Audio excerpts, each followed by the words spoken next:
Welcome to Youth Sports Mastery on the Daily Parks and Rec Show, hosted by Aaron Locks and sponsored by National Academy of Athletics. Join us live every Thursday at 1:30 p.m. Eastern Standard Time as Aaron sits down with coaches, recreation professionals, and industry leaders to discuss youth sports, athlete development, coaching excellence, and the positive impact sports have on young people and communities. Tune in for expert insights, inspiring stories, and practical strategies to help young athletes succeed.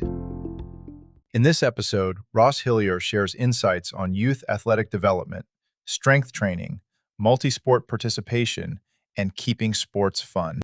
Welcome, everybody, to the Youth Sports Mastery here on the Daily Parks and Rec Show. My name is Aaron Locks. I will be hosting you today. We've got an amazing guest. I can't wait to introduce Ross in a minute to you guys. We're going to be talking everything. He is a strength and conditioning coach. So we're going to talk some ideas, not for just the elite, but for the everyday.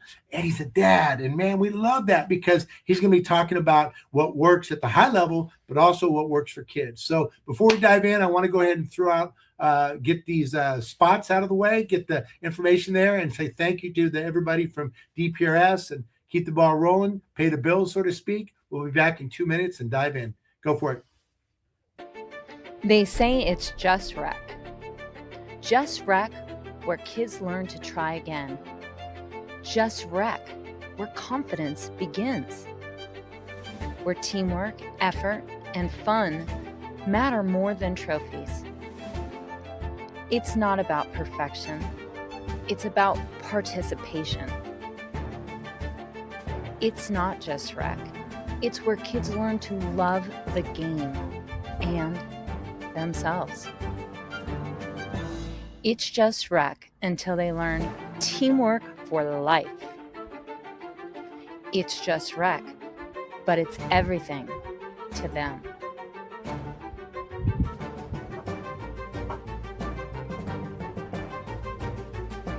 It's more than rec. It's a movement. It's just rec until you realize it's shaping the next generation. Together, we're not just running programs. We're building a culture of confidence, connection, and community. Join us. This year, we didn't just attend an event. We became part of something bigger. IRPA 2026 brought together leaders, innovators, and community builders, all united by one mission: to strengthen parks, recreation, and the people they serve. For DPRS Media Network, it was an honor to join IRPA 2026 and take part in meaningful, real-time conversations, capturing stories and amplifying voices that matter. To IRPA, thank you for creating a space where collaboration thrives and the future of parks and recreation is shaped together. We extend our deepest gratitude to Amelia and all our partners who made these live interviews possible. IRPA 2026 wasn't just an event, it was a reminder that when communities connect and stories are shared, impact follows. From all of us at DPRS Media Network, thank you, IRPA. Thank you, partners and sponsors. We're honored to stand with you and excited for what's next.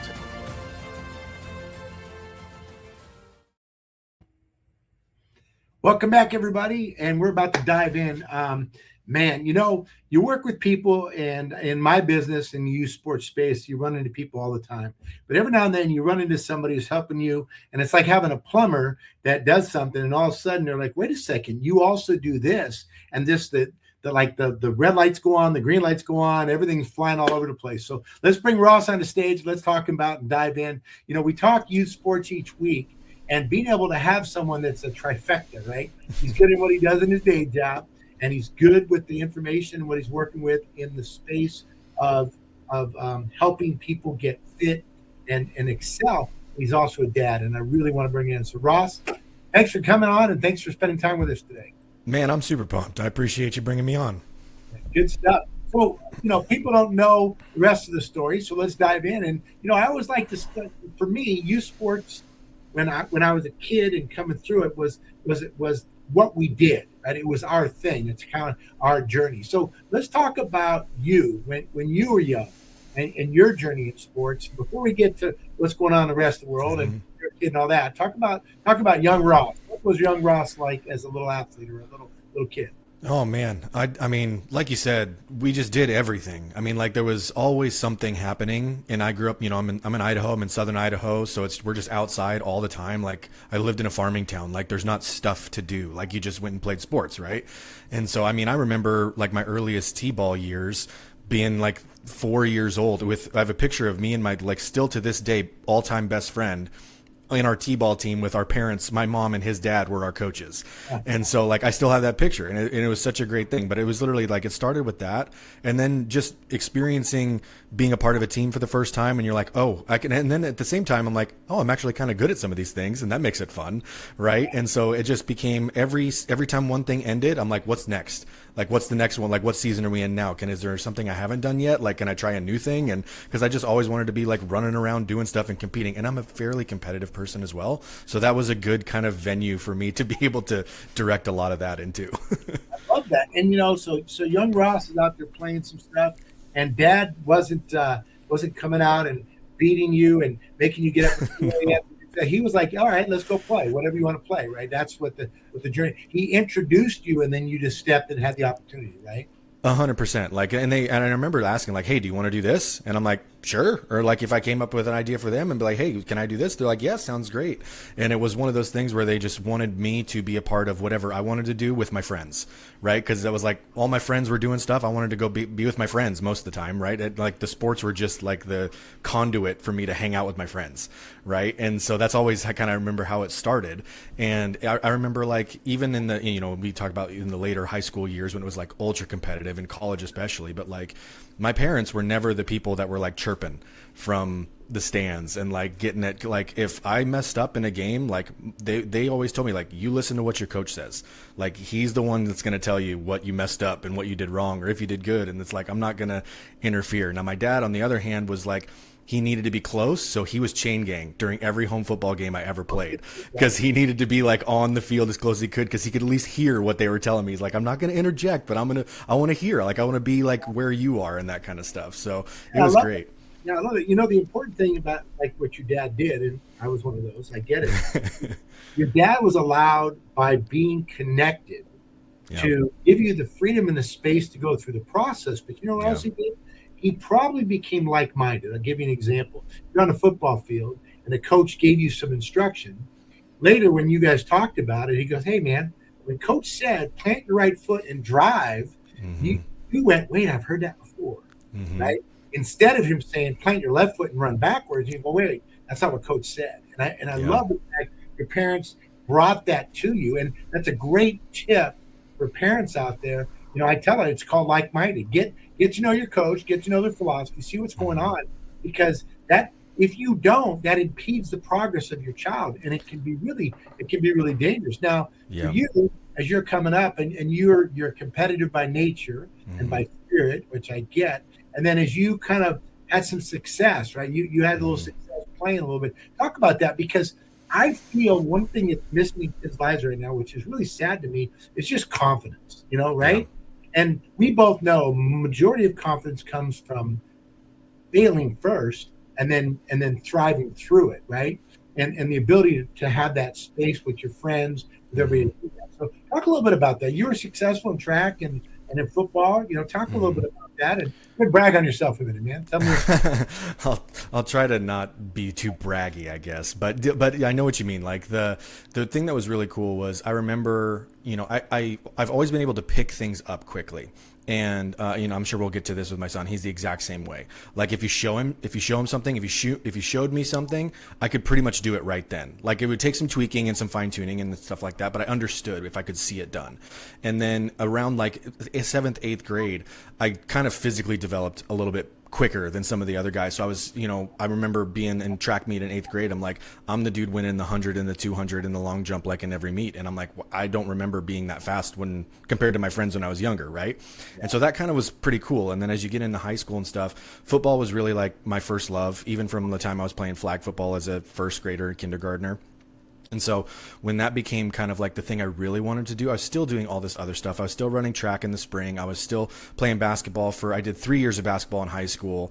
And then my last year, my senior year, I just did some extra track workouts and stuff during the winter months. So I was just getting a little bit more ready for track because I knew that was what I was also going to do in college. So I just wanted to prep myself a little bit. But at the same time, like when you start feeling like you're actually good at something, it makes you want to work more at it. It's not just like, that was the mindset I had, like, oh, I'm actually good at this, I want to keep doing it and be even better at it. I don't want to just be like, oh, I'm good, like I can be better than everybody and just like kind of chill and like show up and win, and like, because I knew I wasn't going to be able to do that forever, right? Like I was going to get to a level where I couldn't just be there and win, right? And so like I was crazy into the weight room, which is, you know, as we talked about, what led to my profession for, you know, over 10 years. And so I was always looking for those little ways where it's like, what can I do today to like give me an extra step on a dude, or like get me a little bit better leverage when I'm like lowering my shoulder to hit somebody, you know, like it was those kinds of things that I like really loved doing. And like a lot of guys in high school like don't love practice and don't love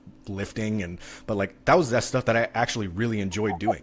That was the fun part. It was like, it was always fun to go out onto the field and then run somebody over, but like I loved getting ready to go do that and like knowing that I could go do that, you know? Yeah. You know, one of those projects you and I worked on, talking about focusing on the effort rather than just the result. You know, it is that give them a fish, teach them the fish situation. It's allowing kids to learn that if they do it themselves, they feel so much better about themselves. Yeah. Endorphins kick in, the neurological components kick in, and it's like, and then they want more. It's literally like, you know, if you read to a child, it's wonderful, but when you teach a child to read and then they can read their own and they can create, that's what this is about. That's the magical piece. But I don't want to leave the thread that you mentioned, which is basically the ability to play multiple sports. And I think it's so important. And I want to talk a little different. I've talked about it psychologically, I talked about it athletically, but I want to talk with you because you're in the strength conditioning space about the importance of a child playing multiple sports. Because I know about the burnout but I want to talk let's talk body, right? Let's talk about injury. Let's talk about that component. Yeah, it's something that I am increasingly frustrated by, honestly, the last maybe 10 or so years, especially when you see like guys just do one thing year round. It's AAU basketball. They're literally playing on multiple teams and traveling all over the place and training just to play basketball every day. Same guy was baseball with pitchers that are throwing 1,000 pitches by the time they're, 11 years old or whatever like that. And just, they're planning to get Tommy John so they can just get it over with. Like I'm just going to wreck my arm until it's done. Then I get the repair and then I'm good to go. Right. And what I think is missing a lot is when you specialize physically, like you get the skill development part of that sport, right? Like the guys that are specializing in basketball, like from a skill development point, like they're incredible basketball players, but we're seeing like Achilles injuries. We're seeing like all these calf strains and all these hip flexor things and all this kind of stuff. That's just because of the mileage that they're putting on doing the same thing every single day for decades, right? And so when you're doing all of these other sports, like bouncing from one where it's one type of physically demanding effort, going to another that requires a totally different type of physical demand, like you're building well-rounded everything, like joint health, tendon strength, like obviously the muscle part of it, and then the cardiovascular part, but like all those things work together, and not any one particular sport does everything great in that regard. Like the specializing part really needs to happen, if at all, like in college, and that's like really it.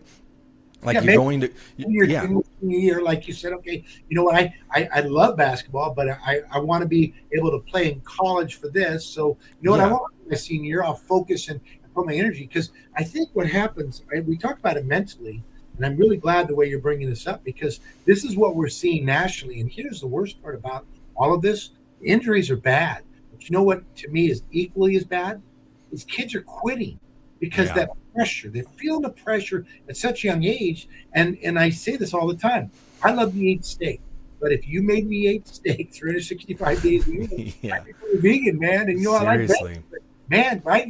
So variety is the spice of life. So parents, don't get sucked in the vortex of that your child must do one thing. Now, here's the second part about this.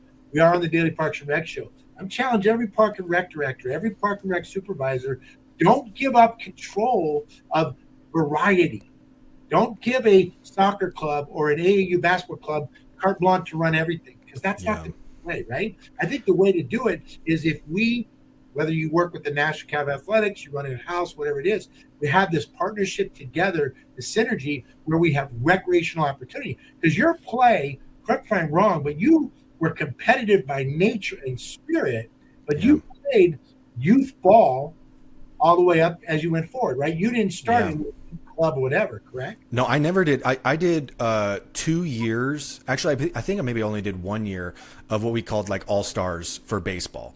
Like, and we had like the short, Cal Ripken League season that we did, and then we had tryouts, and then we played like another month like that. And I did that for like 1, maybe 2 years. But then I realized, because that was when I was getting into middle school, and I'm like, I can't do this too far into the summer because I'm going to start getting ready for football in the fall, right? So it just became like a priority thing. And I'll also say this, kind of relating to the specialization part. The one thing that I think people miss when they specialize is that there's no, like, obviously you're not getting the benefits from the other sports from a myriad of ways, but there's never any off season. Like there's never any period where you can shut it down for at least like a month or so. I mean, like, kids can obviously bounce back super quick compared to like, 34-year-old me, but like at the same time, they need that rest from those things to let everything recharge as well. And when they're playing the same thing, like I know guys and kids that like are on youth soccer travel teams that like 2 weekends a month for 12 months a year, they're traveling out of state to do all these things, and they're practicing multiple times a week. And then they're doing this on top of school sports. Right? So it's like double the amount of load, and there's never any like recuperation period on that. Yeah. And if you think about that for a second, how do you mentally deal with that? It becomes a job instead of a joy, right? That's what I say. And so mentally, but also physically, like you're talking about the ability to recoup. And here's one that no one wants to talk about. If your child doesn't play basketball for 3 months, they're not going to lose all their skill. No. It's not just right. And you know what I found? We do this at our camps. See what you think. So when we run camps and we run, let's say we're at a basketball camp, and then they love the game dribble knockouts. We play dribble knockout, and they're having so much fun. And then they go, "We want to play it again." And my staff goes, "No. I'll tell you what. We'll come back to it later." Yeah. And we do that because if it becomes normalized, then it's not as fun, right? But they remember how excited they were. So we'll keep it here. They got to go back and do the work on the other drills, and then we bring it back, and then it's still fired up. And that's what we want. We want kids. Buster Posey, I got to work with him for the San Francisco Giants, and we always talked about the one thing we have to deliver and help kids develop is passion. Because if they're going to be good at anything, it's their passion. Think about you. My son was the same like you. My son, every sport he played, he just could do. Yep. He wasn't amazing off the top, but he just played hard, and he had that attitude. I'm going to play. He just went with it. He sounded like you, right? So how do you suggest dealing with pressure from an athletic, physical standpoint? Pressure to me makes people pucker up, makes people they get tense. And you know as well as I do, man, athletic performance is about when you're in the zone. I remember shooting sometime, and I'd throw that ball up. It felt like there was a hula hoop up there instead of a rim. It was just everything was going in because you're relaxed and you got that feel. You can't play that way with that much pressure, right? I think you're right that there is a limit to the amount of pressure before it becomes detrimental. But I think at some level as well, like I tended to actually do pretty well when like stakes were kind of high on stuff. And I felt that you kind of feel like that in your gut a little bit, like, oh, I really got to make this happen right here on this play or whatever it is, right? Like I really like that stuff, but like the overall pressure of like, I always have to be on, I always have to be doing this. Like that was where I think the relationship that I had with my parents in this, and then how they kind of helped me with how I dealt with coaches. Because I'll tell you this, Aaron, I had like my 2 head football coaches I ever had, one in high school, one in college, incredibly tough. Like, I mean, they are old school dudes. I mean, like get in your face and yell and scream. And there were some kids that like literally just couldn't handle it, right? That I dealt with, or my teammates and my friends, like they just could not handle that in their face. And I understand why, but like at the same time, you look at like their relationship with their parents, and they were the ones that were like, the parents were like yelling into the stadium from the stands, and like they're feeding all of that, right? And like I mentioned, like how my parents were like, my coach could get in my face if I fumbled the ball, for example. I remember this, like I fumbled the ball one time in the middle of the game. It was like pretty big game. Turned it over, and my coach literally comes like flying up the sideline and like come to scream at me, and he hits my face mask with his face, like he's in my face. And I just sat there and I just like let him vent, basically, like just get it at me, like I'm stone cold. I'm not giving him any reaction. And my dad goes, how'd you feel when he was in your face like that? And I'm like, well, he was right. I mean, like, you know, like the method of his delivery is like whatever. Like if I can detach myself from how he's saying it to what he's saying, like that was something I always felt like I was pretty good at, like not kind of giving him the satisfaction of like getting all worked up and like, cause then I'm going to mess up even more. Right. Like if you can kind of throw that kind of stuff off your shoulder and just, was the content of what he said accurate? Like, did I mess this up and this is what I did? I'm like, yes, I did. Okay. Like he can yell at me all he wants. That doesn't matter. I'm not going to let that bother me. So like, I think obviously it's a skill as well. Like some kids, you really got to work to like not have them get worked up when you give them critiques or even in what type of manner you do it. Like some kids just really have a hard time with that. Well, and I think, you know, we could get on the coaching side, but I think the reality is sometimes it's what you say, but a lot of times it's how you say it. 100%. And you have to know, I mean, when you're coaching, especially rec ball and whatnot, you have to treat, I like to say you treat everybody the same, but you don't. Yeah. My daughter and son, when they grew up, I didn't treat them the same. It's what you have to do. That being said, you had the wherewithal, and it's great that your parents were able to deliver that to you. So you have the wherewithal and the id, I like to call it the id, to kind of go, you know, I'm okay. You know what I mean? Yeah. Some kids, they just crumble, right? And then it's no good. I don't necessarily think that we should be yelling at kids, not that sure bad guy, because I think it becomes counterproductive and they get stuck in how it's being delivered and what's being delivered. Well, in my youth days, like that wasn't happening. That was when I was, you know, 16, 17, 18 years old. Like I was as big as this dude was, right? Yeah. Like there wasn't that sort of like physical intimidation aspect of it that I think a lot of kids kind of struggle with as well. So your son's Riggins, right? Yeah. And you coach his team, right? You coach him? So he does. I mean, I do baseball and football. He just finished. This is his last week of his first basketball season. This is the first team I have not coached, which is kind of a fun experience. Actually, I get to be like in the stands dad for the first time instead of like being the one in the middle of it. So, right. Yeah. Let me ask you a question. Yeah. So now you've played it. Mm-hmm. You competed. You now have coached your son, and now you're being the parent too. So has that changed your perspective from athletics? Has that changed what you're thinking about either pressure, coaching, teaching, leading, athletics, and that? Give me that mindset. Oh, look at you smiling. I know. It's really funny, man, because like when I'm coaching, like for football specifically, just because that was like my thing, right? Like I find myself feeling like I did when I was playing. Not like the excitement of it, like just because I love that sport, right? So like I'm trying to get like really like temper my energy, I guess, a little bit, because I'm like, okay, I got to coach. I'm dealing with 6-year-olds. Like I can't be getting all fired up and like want to go hit somebody. We're playing flag football with first graders, right? And so like from that aspect, it's really good for me because I'm like, oh, I remember why I love this, right? And I'm getting to show Riggins this and like his friends this. Like this is such a fun sport, you guys. Like this is what we get to do. And like I can't, you know, obviously they're several years away from like putting on pads and stuff. But like when we get there, I'm like, you literally get to go hit people hard. Like it's super fun. And so like that kind of thing is really interesting for me. And it's really funny to see my wife, who was also a high level athlete. She competed in track and field in college all 4 years. And when we watch him play football, when she's up in the stands, like she almost can't do it. Like she gets so anxious about like, she's like, oh my gosh, this has never happened to me in my life. Like any other thing, like watching him play, and it's just football, where she's like, I just get so anxious, like watching him play is such an intense thing. And I'm like, you are sounding exactly like my mom for 15 years of my life, you know? And so it's fun to like kind of be on this side of it. And with this basketball season where I can just sit and watch, like I find myself, I mean, I'm in many ways, I'm my dad. And like, that's one of them where I'm just sitting there. I'm like, he's getting coached. I'm not going to say a thing unless he asks, right? Like I'm going to let the coach do the coaching. And then if he comes to me and he wants to be like, hey, did you see this? Like, what do you think? Or like has questions. I'm like, yeah, I'll help you out, you know, do that kind of stuff. But it's different when I'm like coaching, because then I'm like always kind of wanting to be coached for him. You know what I mean?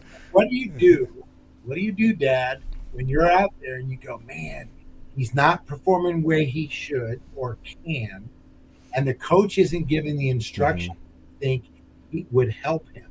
What do you do? In the moment, nothing. Like, because say that again, because I think In the moment, nothing. Oh, Yeah, not at all. And like, and not even if when the game's over, not even like right then either. Like we'll come home, or like if it's on the drive on the way home, like things like that. And like at this stage, there really isn't a lot of that yet because he's so young, where it's like, you know, they're all just learning all of this for the first time. But even still, there's like some things where I want to teach him something, but like I have to, because I was the same way. Like in the immediate aftermath, like I'm not going to hear you. You know, like especially if it was something I did wrong that I know I did wrong, like I need some time to myself. Like even if you're talking to me, I'm acknowledging you. Like it's in one ear and out the other, right? And so like once we get home or we're on the drive and he's like relaxed and he's feeling good, like then we can talk about that kind of stuff. Well, I'll tell you what, the ride home is maybe the most important time of any youth sport for a child, number one, right? Number two is the fact of how you're doing is so important because kids right now, what we're finding is the kids that sign up to play a sport will quit after just 2 seasons. Yeah. And they quit because it's too much pressure to be successful. Yeah. It's not fun. You said early on you wanted to play because your friends are out there. Mm-hmm. You want to go out there and do that. And then you're like, hey, this is kind of fun. Mm-hmm. And then I'm kind of good at it. And it just progresses. Yeah. And I think what happens sometimes, and you said, we cannot live vicariously through our kid because I did this, they should do that or whatever, because that's gonna push them the other direction. Definitely don't want to do that. Right?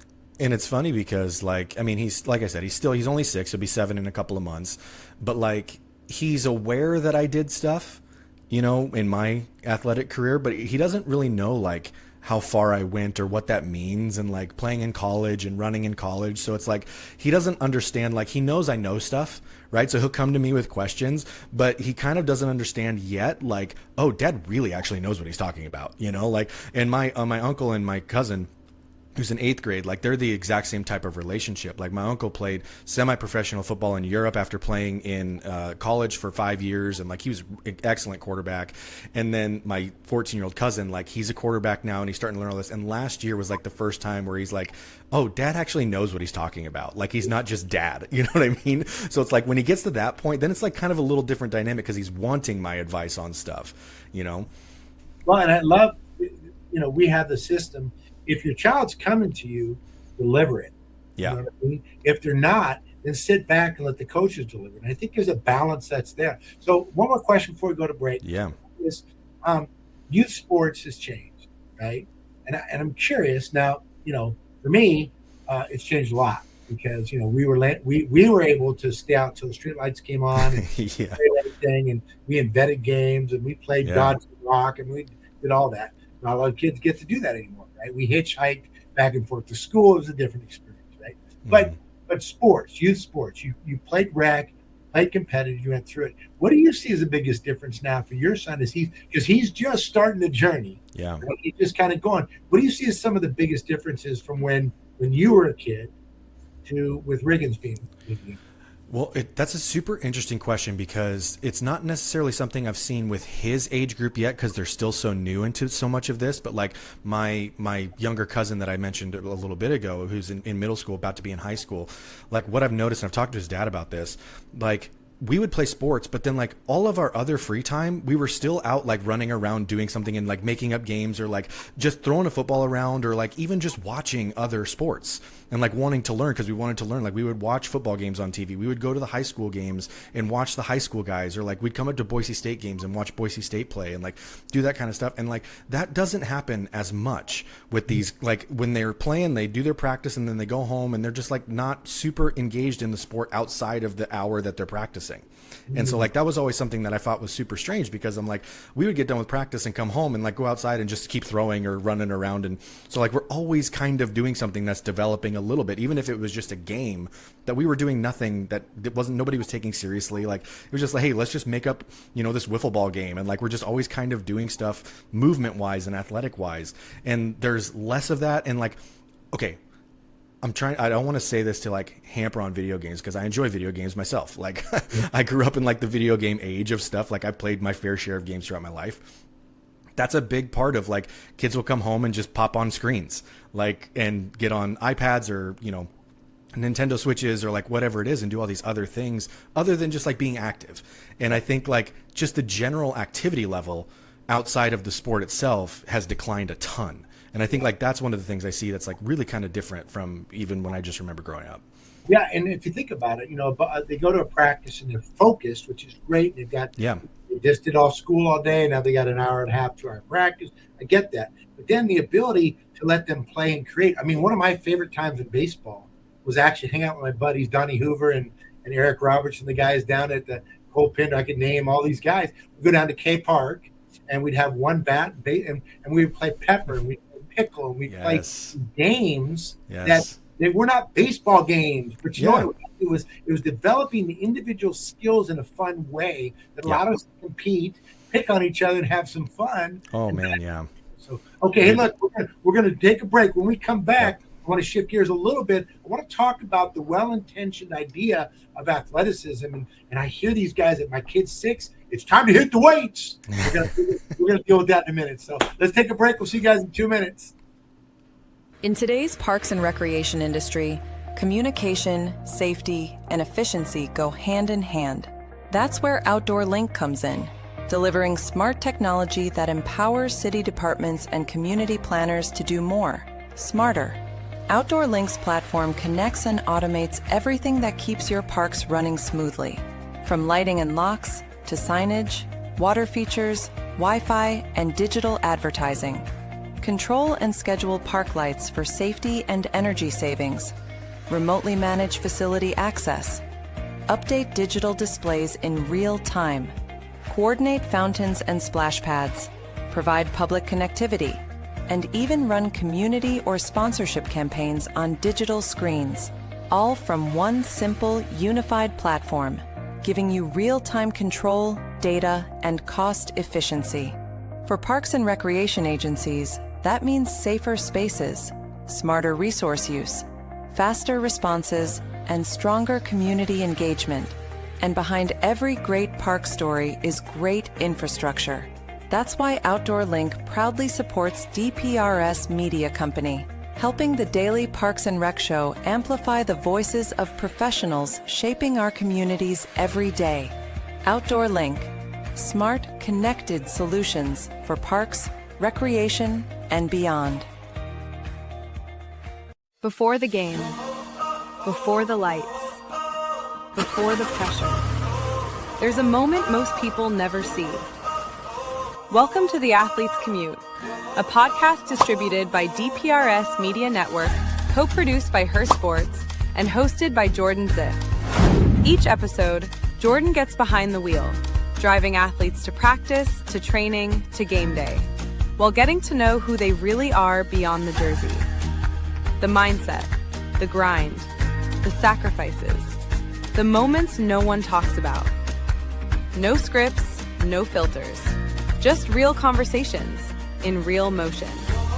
Because every athlete has a journey, and every journey deserves to be heard. This is The Athlete's Commute. Buckle up.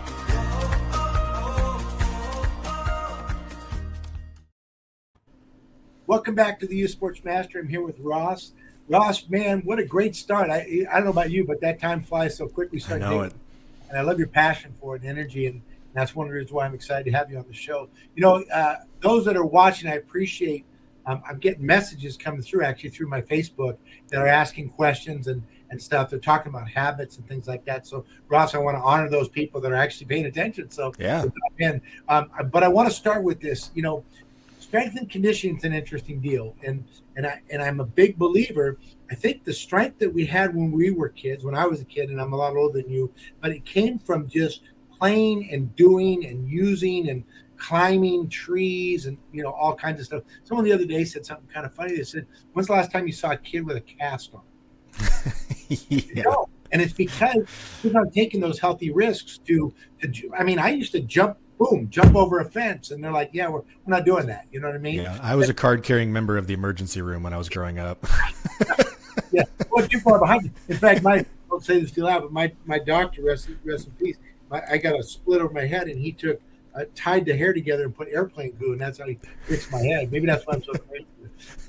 We'll edit that out later. Okay, so moving on. So let's talk about strength and conditioning. Let's talk about physical fitness. Let's talk about those components coming from you Now, look, my guess is you're not getting a bunch of 25-pound dumbbells for your 6-year-old, right? But what if I've got a child and I want them to be athletic and want to develop that? And I want you to do the goods and the bads of this stuff, because I do know you could damage a kid as well, right? 100%. And I think there's also a lot of misconceptions around like actual strength training and how young to start, or, you know, when you're supposed to start with that kind of thing. And the first thing I always tell parents is like, okay, what is the purpose of trying to strength train or do any kind of weight training at all, right? The purpose of that is to get them stronger, get them moving better, like get joints healthy, like that type of thing, right? Like that's good. We can agree on that. Right. But then they think that means right away, I'm going to throw a barbell on an 8-year-old's back and make him do a bunch of squats or whatever. Right. But that's like where this rift has happened, where it's like, oh, we don't want them weight training. But at the same time, I'm like, okay, well, do they pick stuff up when they're playing out in the yard, or if you're having them help you do yard work, right? Like they need to learn how to pick up a rock and move it over here, right? Like how do we teach them how to do these things safely and get better at doing them and just build their natural strength already? So like a lot of the things that we would, like you were saying, like running and climbing trees, and like I could do muscle ups on a tree branch and pull myself up and do that like crazy when I was, 7, 8 years old. Right. But then from there, like, how do we actually develop that safely? And that doesn't mean we're not doing anything. Like the kid can move their body. We can drop them on the ground when they're 6 years old. Riggins can do push-ups. Like Riggins can stand and do body weight squats, and he can do sit-ups and run. Like I'm not necessarily putting him in like a training program at this age, but he sees me lifting. He sees his mom lifting. He wants to do stuff with us. And so like we work him through that way. So like when you're starting out with, and obviously it's age dependent. Like if you're starting out, like I have no problem 8, 9, 10-year-old kids starting with something like that. Could just mean like, how do we practice running well, right? Mm-hmm. Like body awareness type stuff. And that's like with both of my kids, we had them in gymnastics from the time they could walk for like the first 3 years of their life, because that just teaches really good spatial and body awareness, right? Like how do you fall? How do you push yourself, hold yourself up and hang on stuff? Like that stuff's incredible when you're even like infants and toddlers, right? But then when you get into like 8, 9, 10, it's like, yeah, you can hold a 10-pound kettlebell in your hand and like learn how to pick it up off the ground and learn how to squat with it and do these kinds of things. And the thing, especially that age, because this is a thing that's very monotonous, like training and lifting weights is like a super monotonous, can be very boring type of a thing. You're just doing reps and you move to the next thing and you do reps. Like, so the biggest thing, and it's the same when you're doing sports, is like they have to enjoy it. Right. Like you have to want to do this. And that doesn't come from like, all right, Monday's coming, we're 6 days a week doing stuff in the weight room now and you're 9, right? It's like a couple days a week. If he's out in the gym and he sees me doing stuff, like, hey, I'll show you how to lift this. We'll do some things. And I've got a couple of sandbags that like he can learn how to pick up, and sandbags are incredible for that kind of stuff. Right. So it's awkward shifting weight. Like, can you get it up onto your shoulder and take it to that side of the yard, right? Like I got a big rock over here, I need it put over there. Like do that kind of stuff. Right? That was like, I come from farming world. Like I was moving handline irrigation pipes that were 30 feet long and moving them across entire fields when I was like 8 years old. Like I did that every summer my entire life basically. And so like those kinds of things, developing grip and developing just body awareness, like that can start super early. Like that doesn't have to scare parents. Right. But let me ask you a question. Mm-hmm. What they're asking about. So I get it, and I agree. And in fact, one of the things we did is we just got the bands, because then it's a matter they can go where they can go, and it adds flexibility. But here's the question that's coming up, and they're asking, which is interesting. Sarah's asking. She's saying, when do I get a trainer for my kid in athletics? And it's so interesting to me because I didn't really think of getting a personal trainer for my child's athletics when they're 7 or 8 years old, or that. I mean, I'm big, like we do this at sports camps, right? We do what's called RSBQ, National Academy of Athletics, rhythm, speed, balance, quickness. Yeah. We feel that is important for no matter what sport, let alone when you get older, having balance in life, right? 100%. Rhythm, speed, balance, quickness. So we start out every day, every program, doesn't matter what it is. They start out the same way, the same routine. That's what they do. So I'm losing it a little bit because I see these people that I've got to get my child not just specializing in sport, but they've got to get in and they've got to do these things at such a young age. To your point, if it becomes work rather than joy, and I think the answer is to make it competitive, where if it's a relay race, if it's an obstacle course, they can same out of it, and now their competitive juices and competitive spirit is coming in, right? 100%. And then there's actually something I don't know if I'd say I'd warn parents against this, but it's kind of the same thing about specializing your kid in a specific sport. Is if a trainer or somebody that's like in the strength and conditioning space says they specialize in a specific sport type of training for youth, like I turn the other way almost every time. Because at this age, like even into your early or late teens, like through high school, there's no reason to be specializing your strength and conditioning. Like you just need to be stronger, move better, and be faster. Like, and that comes from, we call it general physical preparedness, GPP, right? So that type of training you can do forever, but especially it's the most important thing when you're starting out. So like we want to be doing things that are just like building strength with actual, if it means lifting weights, depending on, I would say like actual lifting weights wise, I would start somewhere around like 12, 13, like with actual structured weight training programs. That's where I think I was about 12 or 13 when I started. Yeah. Actually like moving weight around. And that was the other thing. I realized I'm like, hey, I can actually move some weight pretty good. Like I'm kind of strong. This is fun. Right. And so those types of things like that, like we want to be able to be building total athleticism, not building strength or speed for a sport. So like the guys that are doing, like I see a lot of them, and it's probably my biggest, like I just cringe when I see the guys that are just like the speed guys. Yeah. Right. Like the speed only type guys. And all they're doing is just like the ladder drills. And then like, that's literally all they do. They do footwork, quickness stuff, and that's it. They don't do any like other strength development at all. Like you get faster because you're strong enough to move your body faster. Right. It doesn't just come from faster foot speed. Like you have to build strength in your legs and in your core and in your back and in your neck and in your wrists, like all of these things that are very general. Let me ask you, if you're 8-year-old, 10-year-old, or 12-year-old, 8, 10, or 12, and you would go through and get some speed and agility training. If you get it at 8, is it going to be a huge advantage when you're 12? If you don't, no, right? Not speed specific stuff, because most of the time when kids, like especially at that age, they're like in that awkward puppy stage where like they're growing and like their limbs are just all over the place when they run. Like they just need to run a lot and like just learn how to run better, right? So like if you're going to get any kind of instruction, like I would have the type of thing where it's like, let's focus on teaching how to run, because the running itself is actually an incredible exercise when you're that young. Like, and if you can do it well and prevent injuries from running, because that's like when you're an adult, like 95% of injuries come when people start running again after they've not done it for years, and they pop a hamstring because they can't run with good mechanics. Or an Achilles, right? Or an Achilles. Let me ask you this. So at every camp or program, whether it's a league, camp, whatever it is, we use tag as one of our so good. Whether it's ball tag in basketball, even in volleyball, it doesn't matter the sport.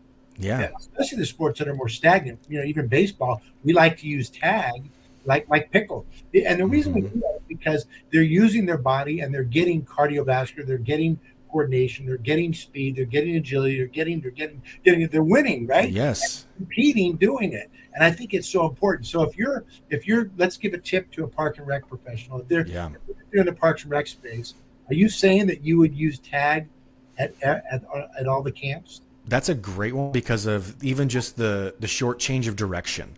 Like that type of movement is so good for tendon and ligament health. And like we're seeing in high school, like especially in women's soccer, like girls are blowing out ACLs left and right. Right? Like that, it's an epidemic in women's soccer with ACL injuries. Same as kind of Tommy John with baseball guys, right? Like, and so that building that tensile strength in your tendons and your ligaments and in your just muscle tissue, like, and learning how to fall, like, and doing these kinds of things, like people just slamming in the ground, like falling is a skill too. Like you got to learn how to fall safely. And like, I'm thinking even things like dodgeball, where like you have to wind up and like wing a ball and like get good throwing mechanics. And then you're like moving around and twisting and dodging stuff. Like things like that are incredible for that type of, especially at those ages. Like, plus like, I'm never going to turn down the chance to hit my friend with a ball in the face. We run dodgeball camps, programs and dodgeball days. And it's one of the more popular programs. I believe it. Because when we played dodgeball when we were kids, and we played with those hard rubber balls. The big red ones. Like leave the imprints on your cheeks. Yeah. So let's shift a little bit here to I love Tom Mitchell, Joe Montana, the guys that I've worked with, talk about competitive spirit. and we want to instill the competitive spirit in kids. But I want to ask you a little bit about the balance between competition and fun. I talk, teach, play, which probably everybody's heard about. 3 minutes of verbal instruction, 6 minutes of skill development, with direction and correction, 6 minutes of play, where they get to compete and just get after it, right? That's our system. Nothing lasts longer than 15 minutes. But in your space, I'm kind of interested to see what your thoughts are around, especially whether it's strength and speed, agility, or skill development, about the balance between fun, competing, competitive spirit. That's really fun because in the weight training and strength conditioning space, like there are so many ways to make that the healthy balance of competitive as well. Because like when it's just you moving a one weight, like you want to try and lift it as much as you can or as heavy as you can or whatever. And that's where one thing that I didn't really mention before, but like with youth training, the thing, and it makes sense because it's the same thing as a team sport, the thing that really elevates a weight training program is doing it in a group, right? There's a reason that, like, if you look at football teams that are in the NFL level and collegiate level, like they train with their positions, right? They have like a group of 4 to 6 guys when they go to the weight room together. They're all there like pumping each other up and like trying to outlift each other. And like when you get to that level, there's obviously like a lot higher risk reward type stuff with the weights that they're lifting. But like in the youth thing, you can still implement that. And like if you say, for example, we're doing, one of my favorite ones is we used to do with a group I used to train of kids. We would do like, we call them farmer carry relays. And so you would just do, you'd grab like the heaviest either kettlebells or dumbbells that they could hold in their hands and walk like 25 feet, right? Like I want them to just barely be able to make it that 25 feet with the weight slice. So that's how we kind of decide how much weight to use. Because if it's too light, they're kind of just running and it's not really training what we need to train. But like we would have 2 groups, one on each side, and we would just like, you get to the other side, you drop the weights and the other guy goes, and it was just like whatever team gets done first. But then your hands and your core are fried and you actually like accomplish the proper stimulus for that training exercise, right? But we've introduced a little bit of like a race kind of mentality to it. And it's the same thing like if we have like, high school guys I've worked with and we're doing like deadlift day or something like that, right? And at that age, 1 rep maxes are not impressive to me. Like I don't want guys young going for heavy as they can go for one time. I'm more interested in how much weight can you do for 8 reps, right? It's a much safer rep range zone, right? But then it's like, now you got guys competing like, I can squeak out 1 more with like this weight and beat my friend, right? Like those are the types of things in the weight room even that you can make sort of this like fun balance, because that's the other thing. Like there's the risk part of lifting weights. So you have to make sure they're teaching it well. They have to make sure they're moving well with proper technique. But then once they have that, then you kind of introduce a lot of that other stuff. Cause I know for myself, I totally know myself. Like if you just threw me in a lifting group with dudes and you like outlift that guy, it may be something I haven't done before. Like I'm just going to crush myself trying to do it. Right. Like I'll do this now today at 34 like that. And so you got to be especially careful with it when you're, 10, 11, 12 years old. But I love the fact what you're talking about is, and again, like what we do is we try to break them up in age and ability based on their experience to go forward. So they're in that space, body type, whatever the case is, and challenge them to challenge their buddies and create that synergy, create that camaraderie, create that empathy, right? Create that all, help each other out, all those things. Because I think you're right. If we can find a way where they learn to enjoy the work, and it's such a transferable skill. We, I think, sometimes focus too much on the result rather than the effort, right? 100%. And that's really with weight training specifically. I mean, when you think about that as a practice, like that's something you need to be doing for the rest of your life to stay healthy and moving well. Like that, I mean, we all know this, especially if you're not a 12-year-old boy. Like if you don't use it, you lose it, right? Like we've all probably experienced like, oh, I used to be so athletic and all this stuff, and then I just stopped doing it, right? One of my favorite lines ever is like, you don't stop moving because you age because you stop moving. Right. And so like we're teaching them to enjoy this now because we don't want you to never do this again once you graduate high school and then you're unhealthy for the rest of your life. Right. Yeah, no. And I think that's a piece where we forget, if you allow it to be a joy when you're young, then it's going to be something you're going to want to continue to do. Yes. If it becomes something that you're like, hey, you got to eat broccoli. Well, they may never want broccoli. You know what I mean? Right. So we kind of need kids to eat broccoli once. And I've got some stories of some friends of mine with dads who would like, punishments for things that they would misdo in school or like act up in school or get bad grades. Like I knew a couple guys whose dad would make them go run hills, right? And like drag a tire behind them. And then like, on its face, that's a really good exercise. It's going to make them incredibly strong, but like they're going to hate it for the rest of their life because they associate it with, I did something bad. This is what I have to do in return. Right. You know what's funny? I call it Coach Wooden, yeah, Yep. he said, you should never use running or something you really want them to do as a punishment. Yeah. I mean, think about this. If you're 100%. a Parks and Rec or you're coaching out there and the kids are showing up late or they're not doing something, it's one thing to jog to warm up. It's another to punish them by running, which is what you want them to do. Right. Now it's going to trigger the negative, right? Pavlov's theory. The other thing it's going to do is it takes them away from learning more with the team. So finding other ways of inspiring, holding them accountable, right? Yeah. All right. So I want to keep following the path here because I'm on a thread, which is kind of fun. So let's talk about the difference between adult strength and conditioning, teenage strength and conditioning, and kid strength and conditioning. Just give us one or two tips that are different that might be able, if you're out there in the space and you're working with kids or you're working with high schoolers or you're working with adults, what maybe one or two things that can kind of use as let's go with the differentiators. I'm sure there's a lot of similarities. Yeah. And I'll say this too, because I usually make the distinction between like biological age and training age, right? Mm-hmm. So, a kid who's 9 years old obviously is 9, but he's also 0 infant training age. There's kids that are 18 that have never lifted a weight in their life. They're the same training age as the 9-year-old. Same with a 38-year-old mom that I've worked with, like never lifted a weight. So like from that perspective, they're all starting with a pretty similar slate. Right. So it's still building the foundational body awareness, body movement, just general conditioning, learning how to move correctly first, because it's move safer, move better, move faster. Like that's kind of the progression I usually take people through, and no matter the age, right? Where it gets different is obviously like, what's the goal we're trying to accomplish, right? Like when you're the young side, it's like, I want to get more active. I want to be strong.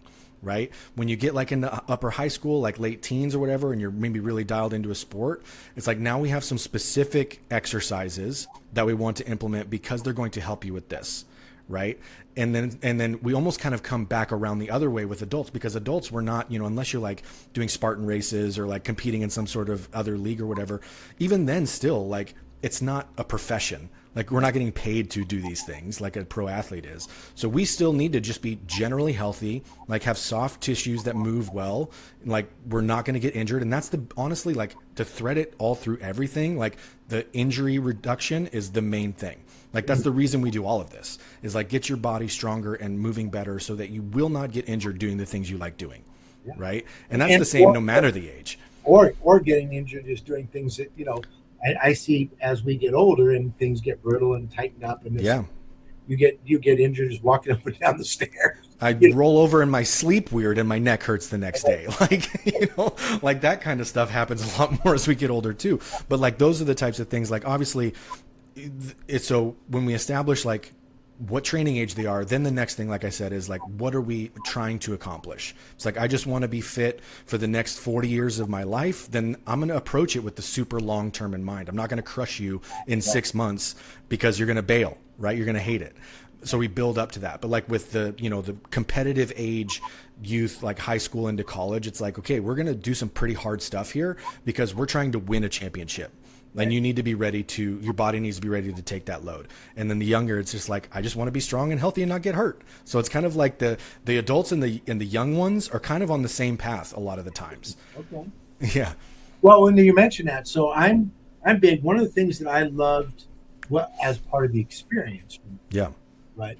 But also I just loved was playing catch with my kids. Right? Yes. Or going around and shooting hoops with them. And not, my mom was amazing. She was fast, but she wasn't super athletic. But I can remember her back in the day. She'd have a flowing skirt, barefoot. Right? We'd go down. Just there was 5 kids, so go down, just get the time, and I would shoot the ball, and she would run and rebound it, and pass it back to me. Not once did she go, tuck your elbow in. You need to do this. Yep. This was his present. You know what I Yep. mean? That 100%. was her present. Right? That was beautiful. Now, but these parents have kids. Now, I'll be honest with you. I'm a big fan of parents and kids doing it together. 100%. I'm also a little bit leery, if I'm being honest, because I saw Dad throw a baseball, and I was like, "Oh, dude!" And then that arm. And if you watch the Volkswagen commercial where the dad throws the ball and then tells it's like, "Oh, what are you going to do?" So I have chimed in and go, "Hey, Dad, here's a couple of tips. Maybe do because if you throw the ball, you shoot the ball like this, the kid's going to think that's where they're supposed to do it." Right. But I'm wondering, what tips would you give a parent that wants to do it with their child, whether it's exercise, whether it's running, whether it's playing golf, whether it's sports specific, whatever it is? You get a couple of tips maybe to help a parent that's working with a child? Yeah, because I think the thing that my parents did with me, and then I'm trying to do with Riggins right now, and Lenora, my daughter, like I mentioned to you, has no interest in any of this stuff yet. But like I've kind of operated under this thing where anytime he asks me if I want to go do, like, yes, absolutely. Yes. Like his favorite thing for football, like we call it roof ball. And like we'll go outside and he'll throw a football on the roof and you're like watching it try to run under and catch it and like before it hits the ground. It's his favorite thing. Like so we'll go do that anytime he wants to do that. And then what my dad did with me, it was like he would always ask me as a question, "Hey, do you want to go do this?" Right? Instead of telling me like, "Hey, let's go. We're going to go do that." And he would do that every once in a while for stuff, but it wasn't like, "Hey, you need to go practice. Like get out there and go shoot," or whatever it is. He's like, "Hey, you want to go throw up some shots?" And I'm like, "Yeah, let's go." And I'll like go out there and just shoot free throws with him for 40 minutes or whatever it was. But he did it with you? 100%. I can tell you this with my dad, still has the scoring record at our high school 50 years later in a basketball game. I've seen him in my entire life, Aaron. I'm not even kidding. I've seen him miss 2 free throws in my entire life. Wow. Like and still he's 67 years old right now, like still just dialed from the free throw line. Like, so he would do it because he wanted to be like, "Oh, check this out. You want me to show you something?" And he would like do that, That's old guys like that. But if he wasn't great at the sport, like I guess what I'm trying to, if I'm a mom or a dad and I played Little League baseball until I was 9, and then I was a great pianist, but my son or my daughter wants to play softball, so we got to play catch, right? So I think you're right on it. It's important to ask, do they want to, and then go out and do it. One thing that I do, which I do with my kids, and I see it, is if you're not really great at doing it, line them up against the wall and let them practice the wall, because the wall will always catch the ball. I don't know about you, but, it's called fetch rather than catch. If you play right. So, throw it against the wall and then bring it in and learn the fundamentals that way. Brandon Crawford said, just to tape off the spot so they learn to throw it to a target instead of you having to chase it all over the place. You know what I mean? That's what I'm talking about. Things like are so important. And in rec sports and parks and recreation, we can create that environment because you line 2 kids. Look, I tell everybody, baseball is boring when you're little. Mm-hmm. Catch it, no one can hit it, no one can throw it.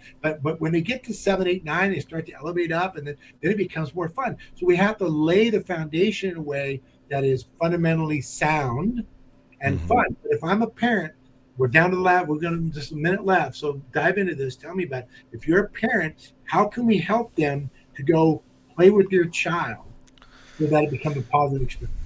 100%. And I'll start by saying, like, on the kid's perspective, you just doing it with them, it means like more than anything to them, right? Like them just being with you is pretty much all they want. But like from a technical perspective, like especially if you're aware that like, hey, I'm not probably the best at this, but I don't want them to pick up bad habits, like feel free to like, I'm sure you've got plenty of resources, Aaron, like, hey, here's, if it's a throwing thing, right? Like, hey, just practice your own mechanics, like explain to them like, hey, I'm going to learn this with you type of a thing. Like I want to get better at it too, because then you're actually in this thing where you're on the kind of the same level and you're like, hey, I want to get better at this too. Let's go practice. And then you're practicing yourself with them, right? Same kind of thing. If you're like shooting baskets or whatever, it's like, hey, I really want to get better at my shot. You want to come shoot some more? And like, you're essentially practicing yourself with them with the things that are the proper ways to do it, right? Because then it becomes more of like a shared experience than like I'm teaching you how to do this type of a thing. That brings back a great memory for my daughter because she played soccer and I never played soccer as a kid. It was that communist sport was nothing we did. It wasn't a thing. But now when my daughter started playing, I'm like, ooh, okay, I better figure this out. So I'm out there trying to figure it out a little bit, and then I'm learning. I go to this thing called YouTube, and look, okay, inner foot, that's what it is, and then camp. But I'll tell you what, going to a camp, by the way, I'm a camp guy, but go to a camp, watch what they teach and learn there, can really help lay that foundation. Hey, Ross, man, I appreciate the time today and all the great tips and information, your passion, what you're bringing. If someone wants to connect with you, they want to follow you, they want to see what's going on, I'm sure you've got some training and video and opportunity, and I don't know if they're going to come to your house and work out with you, but where do they find you? Yeah, I appreciate it, man. The Instagram is the main one that I do stuff on right now. It's just Coach Ross Hillier on Instagram. I have a YouTube channel where I had my old podcast called the Nomad Strength Show. Had a lot of really good interviews on that show with a lot of high performing guys from athletics and other spaces as well. So if you search Nomad Strength, I'll pop up somewhere on any of that kind of stuff. Wonderful. I appreciate it, man. And for those of you that are out there that are looking to get in touch with me or any of our team here at the National Academy of Athletics, nationalacademyathletics.com. You can find me on LinkedIn, on Instagram, whatever it is. We appreciate the likes and the follows and the comments and the information. You might be seeing there's some new videos that are rolling out there that we've been building to give some tips, some short hit tips on everything from developing confidence for kids and all these different levels. Thanks to the team at DPRS, and remind you all to go ahead out there and play hard and have fun, and we'll see you guys next week. Thanks, Ross. Talk soon. Awesome. Bye, everybody. Thank you so much. Take care. It didn't start with a studio or a big budget or a perfect plan. It started with belief that stories matter, belief that voices deserve to be heard, belief that community is powerful. What began as a single conversation has grown into something far bigger than us. Today we pause, we reflect, and we say thank you. To our guests, thank you for showing up, for being honest, for trusting us with your stories and letting the world hear them. To our partners and sponsors, thank you for standing with us when the vision was still taking shape. Your belief gave this network its foundation. And to our audience, the ones who listened, who watched, who shared, who believed. You didn't just support DPRS Media Network, you built it. This past year changed everything. We grew our shows, we raised our standards, we reached new communities, and we told stories that needed to be told. From parks and recreation to sports, youth, technology, and culture. We learned something important. Growth isn't about numbers, it's about impact. As we grow, our mission becomes clear. Our mission is to create media that matters. Media that educates, media that inspires, media that connects people through honest, human storytelling. To spotlight the people, the programs, and the ideas shaping parks, recreation, sports, and the future of our shared spaces. And our vision is bold. We envision a media network that doesn't just document the world, but helps shape it, where local voices spark global change, where communities see themselves reflected, and where media is a force for good. The future ahead is bigger than any single episode. More voices, more stories, more collaboration, live events, original films, deeper conversations, and a growing community united by purpose. From episode 1 to episode 400, thank you for believing when it was hard. Thank you for staying when it was uncertain. And thank you for walking this journey with us. This is DPRS Media Network, built by community, driven by purpose, powered by stories. And we're just getting started. Are you a vendor, brand, or service provider ready to connect with the heartbeat of local communities? At DPRS Media Co., we tell the stories shaping parks and recreation across America. Through podcasts, live streams, videos, and newsletters, we reach frontline leaders, city directors, and decision makers every single week. From youth sports and facilities to programming and policy, our audience is your audience. Sponsoring or partnering with DPRS Media Co. that puts your brand in front of the professionals who build, budget, and buy for their communities. Launching a new product? Growing your presence in public spaces? Targeting cities, counties, or departments? DPRS is your trusted media partner. Whether you're in software, turf, aquatics, robotics, smart cities, or special events, partnering with DPRS puts your brand in the story. With commercials, interviews, social campaigns, newsletters, and live shows, we're your media team. Partner with us and grow your impact in the $200 billion Parks and Rec industry. DPRS Media Co. Stories that move Parks and Rec forward. Your audience is here. Let's meet them.